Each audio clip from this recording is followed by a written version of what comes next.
नमस्कार दोस्तों, मेरा नाम है प्रदीप चौहान। बात समझनी है तो पूरी सुननी होगी। दोस्तों, कभी कभी ना किसी को उसकी औकात बतानी हो या किसी को बेशर्म करना हो, किसी को शर्मिंदा करना हो, किसी को सच्चाई का आईना दिखाना हो ना, तो गुस्सा, क्रोध, बड़े बड़े शब्द ये काम नहीं करते। प्यार से बोली हुई दो लाइनें ऐसा काम कर जाती है ना कि आदमी सच में महसूस करता है कि मुझे तो धो डाला। उसको कहते हैं असल धो डालना। जब ताकतवर को आईना दिखाना हो तो सबसे अच्छा तरीका है कि प्यार से कुछ ऐसा बोल दो कि अगले को शर्मिंदगी खुद महसूस हो। लेकिन उसके लिए ज़रूरी है कि जिसको वो सुनाया जा रहा है वो उतना सेंसिटिव भी हो। मैं आज ये बात क्यों कर रहा हूँ? मैं आज बात इसलिए कर रहा हूँ कि हाल ही में पहलगाम में जो हुआ, जो आतंकवादियों ने जो दर्दनाक हादसा अंजाम दिया, उसके बाद देश के तमाम लीडरान ने उन शहीदों के साथ, शहीद मैं इसलिए कह रहा हूँ कि वो अपनी नेचुरल उससे नहीं जान गंवाई, उन्होंने उस देश में पनपते आतंकवाद का शिकार हुए, तो इसलिए वो मेरी नज़र में शहीद है। उन शहीदों को श्रद्धांजलि हर नेता ने अपने अपने अंदाज में दी। राहुल गांधी घटना उधर कश्मीर भी गए, घायलों से मिले, असल सिचुएशन जानी। लेकिन इस भारत नाम के परिवार के मुखिया, इस देश के प्रधानमंत्री ने लोगों के दर्द की बजाय राजनीति को चुना और कश्मीर जाने की बजाय चुनावी राजनीति, चुनावी रैली करने चले गए और उसके बाद अपना फेवरेट काम ट्रेन को झंडी दिखाने का किया। और तो छोड़िए, उस दिन की सर्वदलीय बैठक में भी वो नहीं पहुंचे। इस हिंदुस्तान के सारे दल उसमें पहुंचे। इवन मुझे इस बात पे तारीफ़ करनी पड़ेगी ओवैसी की कि कुछ घंटों की मोहलत मिली थी उन्हें। जब इन्फॉर्मेशन मिली कि आपको आना है, वो चंद घंटों में हैदराबाद से दिल्ली पहुंचे और उन्होंने उस सर्वदलीय बैठक में हिस्सा लिया। लेकिन प्रधानमंत्री नहीं पहुंच पाए। आज इतने दिन हो गए इस हादसे को, ना प्रधानमंत्री ने, ना गृह मंत्री ने इस देश को सच्चाई बताई और ना इस देश से माफ़ी मांगी कि हाँ, ये चूक थी, सरकार, सुरक्षा एजेंसीज की चूक थी, इसकी जिम्मेदारी सरकार लेती है। मुझे याद है 26/11 का जब मुंबई वाला हुआ था अटैक, तब मनमोहन सिंह प्रधानमंत्री थे और उन्होंने देश से माफ़ी मांगी थी। लेकिन आज के प्रधानमंत्री ने देश से माफ़ी नहीं मांगी। तो ऐसे घमंडी नेता, घमंडी मैं इसलिए कह रहा हूँ कि जो अगर दुख दर्द में माफ़ी ना मांग सके तो फिर सुख में क्या साथ देगा आपका वो? क्योंकि साथ तो वही होता है जो दुख में दिया जाता है, सुख में तो हज़ारों साथी हो जाते हैं। तो इसलिए उन्होंने आज तक देश से माफ़ी नहीं मांगी, ना सच्चाई अब तक देश के सामने रखी कि असल में हुआ क्या, किसकी गलती थी और अब इससे कैसे निपटा जाएगा। लेकिन आज सही में आईना दो शख्सों ने प्रधानमंत्री मोदी को दिखाया। एक है जम्मू कश्मीर के मुख्यमंत्री उमर अब्दुल्ला और दूसरे कांग्रेस के अध्यक्ष मल्लिकार्जुन खड़गे। मल्लिकार्जुन खड़गे ने तो अपने वही चिरपरिचित अंदाज में प्रहार किया मोदी जी पर, लेकिन उमर अब्दुल्ला ने आज दरअसल इस देश का दिल लूट लिया। विधानसभा सेशन बुलाया स्पेशल, और विधानसभा में खड़े होकर उस शख्स ने जो बातें कही, अगर आप वो पूरा भाषण उनका सुनोगे तो आपके दिल में वो शख्स उतर जाएगा। उमर अब्दुल्ला ने सदन में क्या कहा, उस पे आने से पहले आपको ये बात ध्यान रखनी होगी कि उमर अब्दुल्ला वहाँ पर एक तरह के केयर टेकर टाइप सरकार चला रहे हैं, क्योंकि सारी पावर या तो लेफ्टिनेंट गवर्नर के पास है या केंद्र सरकार के पास है। जो मारे गए उनकी सुरक्षा का इंतज़ाम उमर अब्दुल्ला के हाथ में नहीं था, उसका इंतज़ाम केंद्र सरकार के हाथ में था, क्योंकि केंद्र शासित प्रदेश है जम्मू कश्मीर। पुलिस हो, अर्धसैनिक बल हो, सेना हो, सब केंद्र सरकार के अधीन आते हैं। उसके बावजूद उमर अब्दुल्ला वो शख्स है जिस शख्स ने विधानसभा में खड़े होकर जो मारे गए उनके परिवार से माफ़ी मांगी और उन्होंने कहा कि मैं किस मुंह से इनसे माफ़ी मांगूं। उमर अब्दुल्ला के शब्दों पर ज़रा ध्यान दीजिए। उनका कहना था कि इन लोगों के परिजनों से मैं कैसे माफ़ी मांगूं, कोई शब्द नहीं है। उन बच्चों से क्या कहता जिन्होंने अपने वालिद को खून में लिपटा देखा। उस नेवी अफसर की विधवा को क्या कहूं जिन्हें शादी हुए चंद दिन हुए थे। ये वो शख्स कह रहा है, वो मुख्यमंत्री कह रहा है जिसके पास कोई पावर नहीं है। दरअसल उस हादसे की जिम्मेदारी का छटाक भर भी हिस्सा उमर अब्दुल्ला के सिर नहीं आता, क्योंकि इनका सुरक्षा एजेंसी से लेके इंटेलिजेंस एजेंसीज को लेकर कोई लेना देना नहीं था। अगर फुल फ्लैश स्टेट होती और ये हादसा होता तो उमर अब्दुल्ला की जिम्मेदारी थी और अब तक शायद उमर अब्दुल्ला से इस्तीफों की झड़ी लग गई होती। लेकिन उसके बावजूद, ये सब ना होने के बावजूद उमर अब्दुल्ला माफ़ी मांग रहे हैं। प्रधानमंत्री या गृह मंत्री ने माफ़ी नहीं मांगी। इतना ही नहीं, उमर अब्दुल्ला ने सदन में खड़े होकर ये भी कहा कि मैं इस मौके पर राजनीति नहीं करूँगा। मैं इस मौके पर जम्मू कश्मीर के लिए स्टेटहुड की मांग नहीं करूँगा, क्योंकि मेरी राजनीति इतनी ओछी नहीं है कि मैं जाके कहूँ कि भाई इतने लोगों ने जान गंवा दी, अब मुझे स्टेटहुड दे दो। मैं इतने निचले स्तर की राजनीति नहीं कर सकता।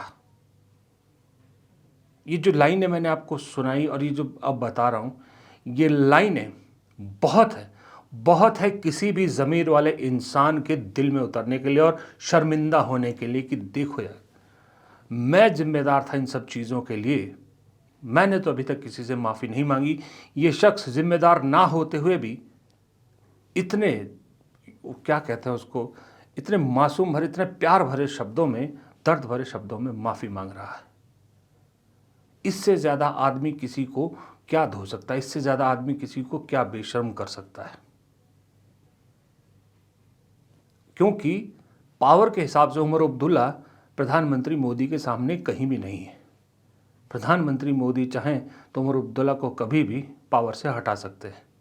यूनियन टेरिटरी के मुख्यमंत्री है और यहाँ तो बड़ी बड़ी प्रदेशों के सरकारें गिर गई। इसीलिए उस आदमी ने अपने तल्ख तेवर न दिखाते हुए इस तरह से धोया। लेकिन एक चीज़ पर उन्होंने तल्ख तेवर ज़रूर दिखाया। वो तल्ख तेवर थे गोदी मीडिया को लेकर।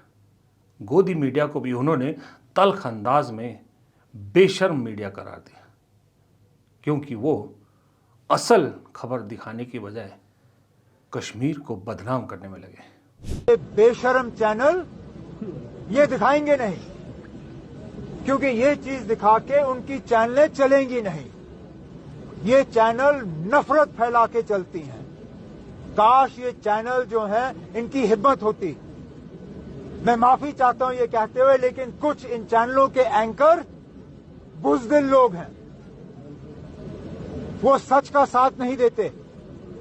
अगर वो सच का साथ देते तो वो दुनिया को बताते कि आज कश्मीर के ऐतिहासिक जामा मस्जिद में पहलगाम के 26 जो विक्टिम्स हैं उनके साथ हमदर्दी के लिए 2 मिनट की खामोशी इख्तियार की गई। उमर अब्दुल्ला ने बिल्कुल सही कहा। इतनी बेशर्म मीडिया मैंने भी शायद दुनिया में कहीं और किसी और देश में नहीं देखी।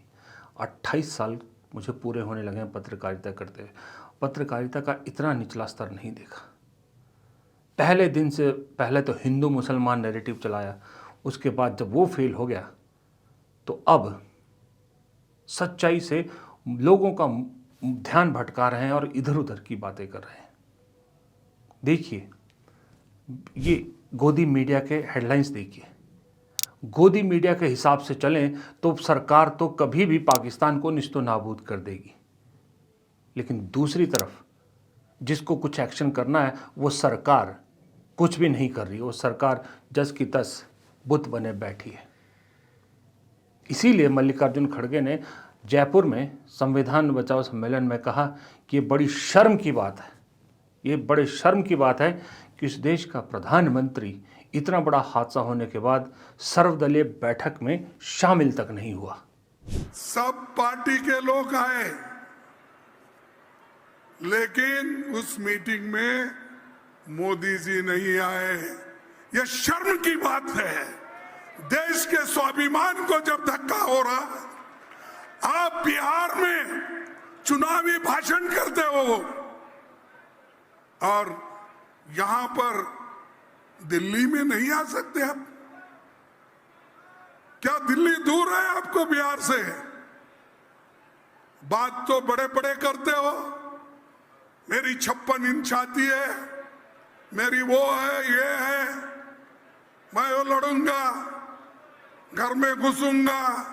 अरे बाबा, कम से कम बिहार से उस दिन आकर हमारे मीटिंग में बैठते तो सबको मालूम होता था कि आपकी प्लानिंग क्या है, आप क्या करने वाले हैं, हमारे से क्या मदद चाहते हैं। हम तो मदद खुले आम सभी पार्टी के लोग दे रहे, इसके बावजूद भी आपने कभी उधर नजर डालने की कोशिश नहीं की। ये ऐसा ये बीजेपी और प्रधानमंत्री का ये एटीट्यूड है। मुझे नहीं मालूम ये बीजेपी के लोग कौन सी चमड़ी के बने हैं या क्या ये सोचते हैं। निशिकांत दुबे की इतनी सच्चाई सामने खुल गई, वो फिर भी कोई उनके चेहरे पर आपको शिकन नहीं दिखेगी, कोई शर्मिंदगी नहीं दिखेगी, खुल के बयान दे रहे हैं। सवाल उठा रहे हैं कि ये पाकिस्तान के लड़के लड़कियों की शादियां हिंदुस्तान में क्यों हो रही हैं, इसकी जांच होनी चाहिए। अरे इसकी जांच तो बाद में कर लेना बांगड़ू, पहले ये तो जांच करो कि ये आतंकवादी घटना हुई कैसे, कैसे आतंकवादी वहाँ घुस गए, क्यों पर्यटकों को निशाना बनाया, ये पूछो ना, इस पे बात करो। वो नहीं कर रहे, क्योंकि अगर वो पूछ लिया तो मोदी जी उसी दिन क्लास लगा देंगे। दूसरी तरफ पाकिस्तान के क्रिकेटर हैं शाहिद अफरीदी, इतना बेहुदा बयान उस शख्स दे रहा है, मुझे लगता है कि ताउम्र उस शख्स का हिंदुस्तान में तो छोड़िए, हिंदुस्तान के जहां क्रिकेट मैच भी हैं वहां पर भी उसकी एंट्री पर बैन होना चाहिए। हिंदुस्तान को तुरंत इस चीज़ पे आईसीसी को लिखना चाहिए। वो शख्स कह रहा है कि हिंदुस्तान खुद ही अपने लोगों को मरवाता है और फिर ये नौटंकी करता है। ये शाहिद अफरीदी कह रहा है, लेकिन ये वही शाहिद अफरीदी है जिसके साथ कुछ दिन पहले दुबई में अमित शाह के बेटे जय शाह और अनुराग ठाकुर गलबहियां कर रहे थे, हंस हंस के बातें कर रहे थे। ये तीनों तस्वीरें आप देखिए, बयान भी सुनिए शाहिद अफरीदी का। मेरे ख्याल में हर चीज़ आप 1 घंटे तक दहशतगर्द वहाँ दहशतगर्दी करते रहे, ठीक है, वहाँ तक 8 लाख फौज में से कोई नहीं आया, और जब आए तो 10 मिनट के ऊपर पाकिस्तान पे इल्ज़ाम लगा दिया। तो आई मीन कि खुद ही ब्लंडर्स मारते रहते हैं, खुद ही लोगों को मरवा देते हैं, फिर उनकी वीडियोस दिखाते हैं कि नहीं वो तो जिंदा है। तो आई मीन इस तरह का ना करें। हमने हमेशा देखिए, दहशतगर्दी आप किसी कोई भी मुल्क कोई भी मज़हब सपोर्ट नहीं करता, और हम तो हमेशा अमन की, पाकिस्तान हमारा दीन इस्लाम अमन का पैगाम देती है। हमेशा हमने हमेशा इंडिया के साथ अच्छे ताल्लुकात बनाने की कोशिश करते रहे हम लोग। हमेशा हमें काफ़ी थ्रेट्स मिलती रही वहाँ से। टूर से पहले हमें ये भी नहीं पता होता था कि हम जाएंगे कि नहीं जाएंगे। वर्ल्ड कप अगर आपको 16 को याद हो, हम लाहौर में ही थे, हमें तो पता ही नहीं था। मैं एज ए कैप्टन लीड कर रहा था टीम को, तो मुझे तो पता ही नहीं था कि हमारी फ़्लाइट होनी है कि नहीं होनी। तो आई मीन स्पोर्ट्स जो है ना, वो हमेशा मैं बात करता हूँ कि स्पोर्ट्स डिप्लोमेसी हमेशा बेस्ट रहती है। स्पोर्ट्स की वजह से ही आपकी कबड्डी की टीम आ जाती है इंडिया से यहाँ, क्रिकेट नहीं खेलते आपस में। तो करना है तो फिर पूरी तरह बंद करो, अगर चलना है तो पूरी तरीके से चलो। आप इमेजिन कीजिए, अगर अनुराग ठाकुर की जगह जय शाह की जगह अगर कोई कांग्रेस का नेता होता, या सपोज राहुल गांधी होते, तो आज सुबह से लेकर क्या तांडव इस देश में हो रहा होता। राहुल गांधी के लिए तो अब तक शायद फांसी की सजा की मांग हो चुकी होती। कोई भी और नेता होता, इस्तीफा, देशद्रोही, पता नहीं कितने मुकदमे दर्ज हो गए होते उस पर। लेकिन क्या अनुराग ठाकुर और जय शाह इस देश से माफी मांगेंगे शाहिद अफरीदी के इस बयान के बाद? क्या इन दोनों पे कोई मुकदमा दर्ज होगा? नहीं, इन पर नहीं होगा, क्योंकि मुकदमा दर्ज तो नेहा राठौर जैसी सिंगर पे होगा जिसने प्रधानमंत्री से सवाल किया। एफआईआर दर्ज हो गई उत्तर प्रदेश में। नीरज चोपड़ा जैसे सम्मानित खिलाड़ी से होगा, उसकी राष्ट्रभक्ति पे सवाल उठाया जाएगा। और वो भी ना हुआ तो फिर मुंबई फिल्म इंडस्ट्री तो है ही। मुंबई फिल्म इंडस्ट्री को आदेश दिए जाएंगे कि अगर किसी ने भी पाकिस्तानी एक्टरों के साथ काम किया तो उस पर मामला दर्ज होगा। ये जिम्मेदारी सरकार की नहीं है, इस खिलाड़ियों की है, ये पत्रकारों की है और ये सिने आर्टिस्टों की है। अनुराग ठाकुर और जय शाह तो फिर मौका मिलेगा तो फिर शाहिद अफरीदी के साथ गप्पे हाँकते हुए नजर आएंगे।